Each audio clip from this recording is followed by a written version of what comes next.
so for this follow along workout, there's 3 sections to it. I'm gonna take you through 2 rounds of each section. So I would say like the first couple weeks, you can go 2 rounds. If you're feeling great, maybe knock out 3. And then you can try and work your way up to moving through 4 rounds of the strength part, okay? So part A, you're always gonna do just 2 to 3 rounds. And then part B, you can do anywhere from 2 to 4 rounds, but I would just build up to that. And then the last part, part C, I would stick with always 2 to 3 rounds, okay? So you should have done your warm-up prior to this workout, and that is a separate video. So we're gonna start with part A. There's 3 exercises. This is our neural prep and kind of power, just kind of still waking up the nervous system. We're gonna do 3 exercises in a little circuit, and I'm gonna show you 2 rounds of it, okay? So the first one is called like a little skater jump. I don't care how far or how high you jump. We're focusing on just sticking the landing.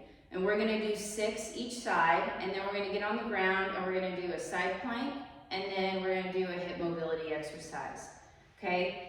So for the skater jump, I'm gonna start kind of I'm gonna show you different angles, but I'm gonna start in this athletic position. So I'm just loaded into my right hip, and I'm just gonna hop to my left. I wanna focus on sticking the landing on each foot, okay? So we're gonna go for 6 each side.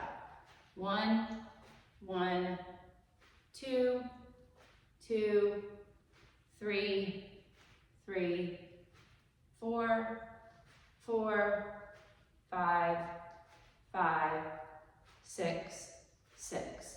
Again, and also I didn't mention this, you don't want to come up when you land. So I'm not going to jump and stand up tall. I'm going to stay kind of loaded, athletic position in that hip, and kind of sink into that landing and sink into my hip. So the side plank, we're going to come down on the ground. My knees are going to be bent. You want to make sure your elbow is directly under your shoulder, okay? I'm going to keep the knees on the ground, and I'm going to come up in this position. So knees are bent, I'm supported on my elbow and my right forearm and this bottom right hip. I'm going to take my left hand and put it behind my left ear, and I'm going to focus on keeping my hips up and not allowing myself to sink down.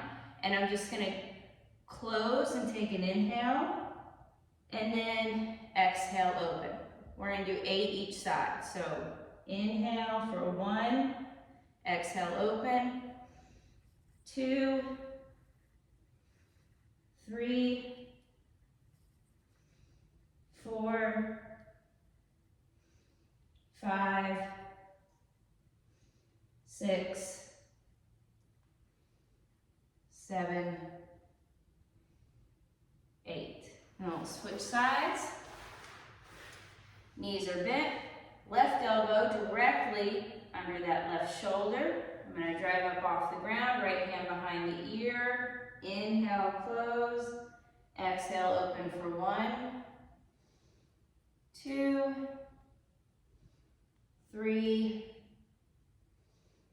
4, 5, 6, 7, and 8. All right, so now we're going to get into this little 90-90 position. So I'll show you from this angle, this is the easiest. So I'm at 90 degrees here with my left hip, 90 degrees here with my right hip.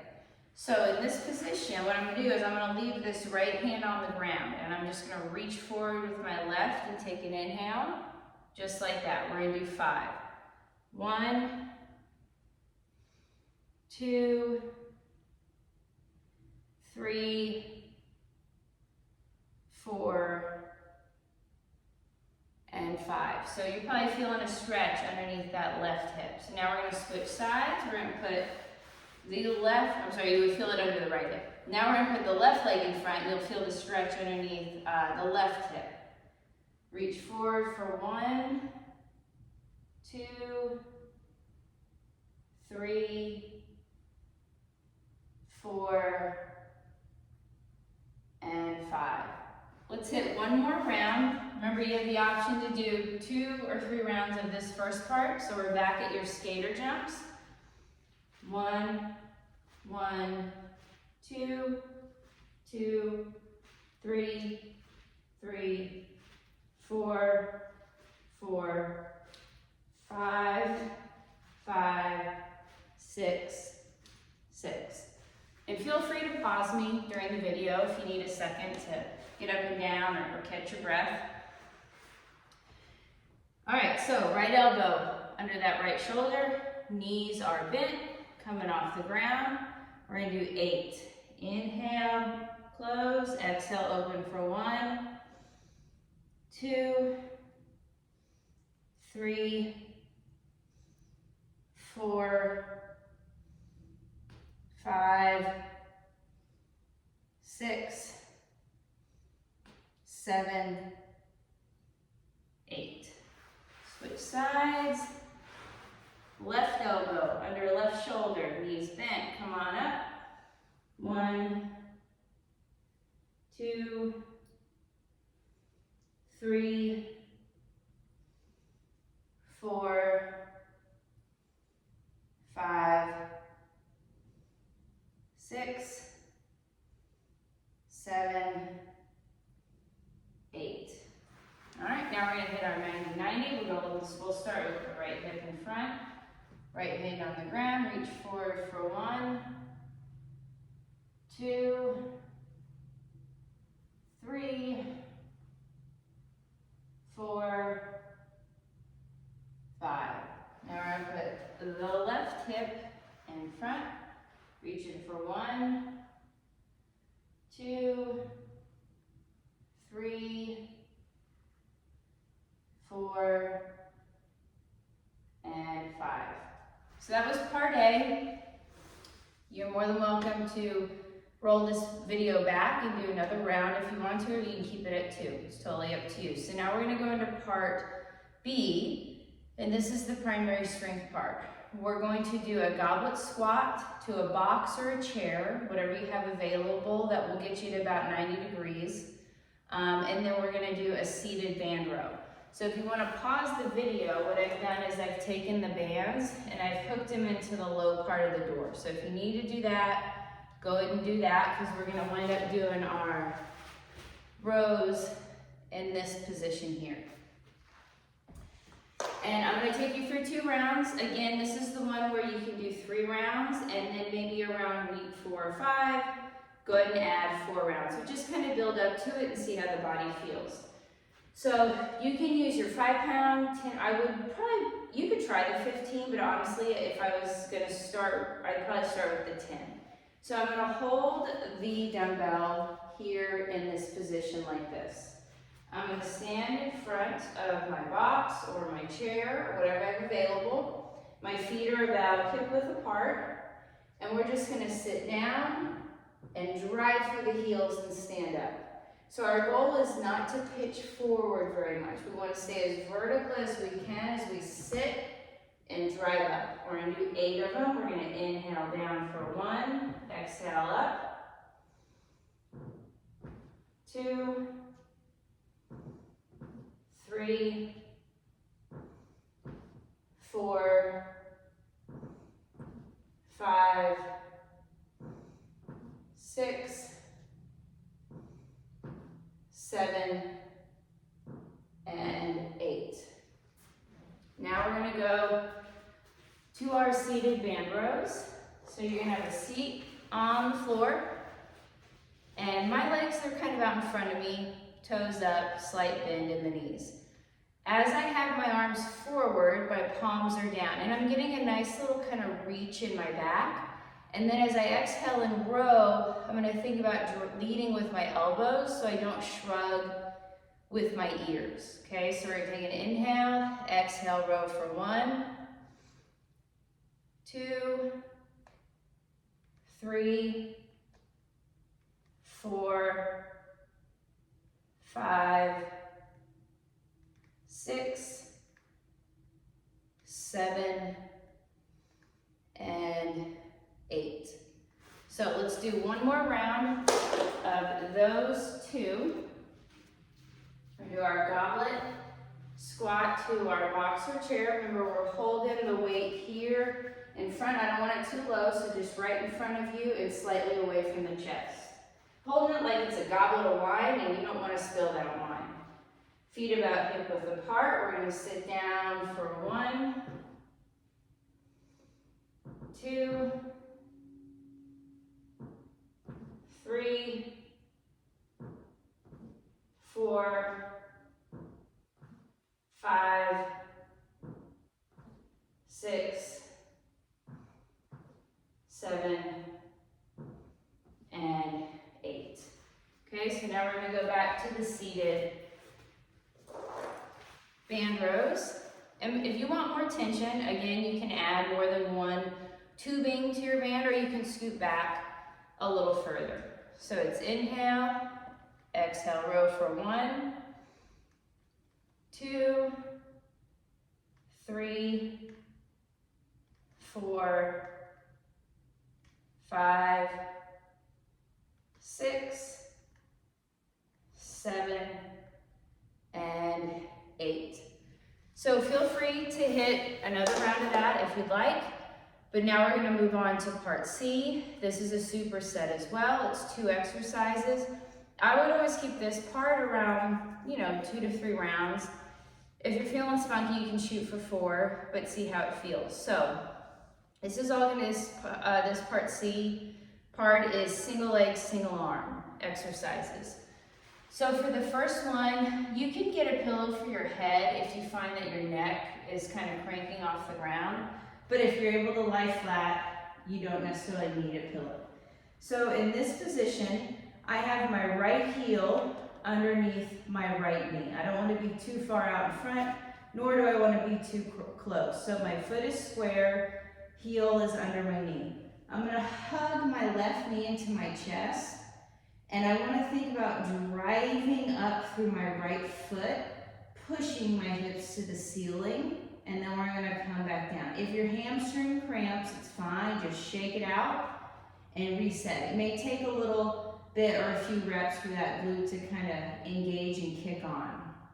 And we're going to do 10 of these each side. So we're going to go up for 1, 2, 3, 4, 5, 6, 7, 8, 9, and 10. And it may feel like you can't go very high. That's fine, because maybe your hip is tight in front. Just focus on driving through that foot and kind of squeezing the glute at the top. Now we're going to switch sides. I'm going to hug my right knee in my chest. My left heel is under my left knee, and I'm driving through my left foot, driving that for 1, 2, 3, 4, 5, 6, 7, and 8, and 9, one more for 10. So now you're going to want to grab your dumbbell. You could start with your 5-pound, work up to the 10, then work up to the 15. This is going to be a single arm press. Now, it's hard to show this one when I'm flat on my back, but we're not going to come down with the dumbbell like this. When the dumbbell comes down, it's going to rotate about 45 degrees. So I have a little triangle between my arm and my side, and my wrist and elbow will be stacked. It looks very similar to a row position. So I think a lot of folks have done dumbbell presses like this, where they come out. Just puts a lot of stress on the front of the shoulder. So when we do this single arm press, just pretend I'm lying on my back here, and my arm is reaching to the ceiling. When it comes down, it's just gonna rotate a little, making this triangle, wrist over elbow. So we're gonna be lying on your back. I've got this weight that I'm reaching up. I'm gonna inhale as it comes down, exhale as I drive it up. And I'll even kind of show you from this angle so you can see what it looks like when it comes down. So you can see this little triangle between my arm and my side. I'm not way out here with it, and my wrist and elbow are stacked. Okay, so we're gonna go for 10 of them. Inhale down, exhale up for 1, 2, 3, 4, 5, 6, 7, 8, 9, and 10. Go ahead and switch sides. And also, I didn't mention this, I'm keeping my other arm reaching to the ceiling. Go down for 1, scoot so you can see, 2, 3, 4, 5, 6, 7, 8, 9, and 10. Let's go ahead and hit one more round. All right, so I'm gonna hug my left knee into my chest, right heel under right knee, driving through right foot, going up for 1, 2, 3, 4, 5, 6, 7, 8, 9, 10. Switch sides. 1, 2, 3, 4, 5, 6, 7, 8, 9, and 10. Okay, so we'll do the single arm press one more time. Inhale down for 1, 2, 3, 4, 5, 6, 7, 8, 9, and 10. Go ahead and switch sides. 1, 2, 3, 4, 5, 6, 7, 8, 9, and 10. So feel free to knock out another round of that or keep it at 2. Maybe for the first week, I would do 2 rounds of everything, and then moving into the second week for the part B and part C, you could go for 3 rounds. Just see how it feels. Just remember part 1 or part A, it's always going to be 2 to 3 rounds. Part B, you can go anywhere from 2 to 4 rounds of everything. And then part C, I would keep it at 2 to 3 rounds.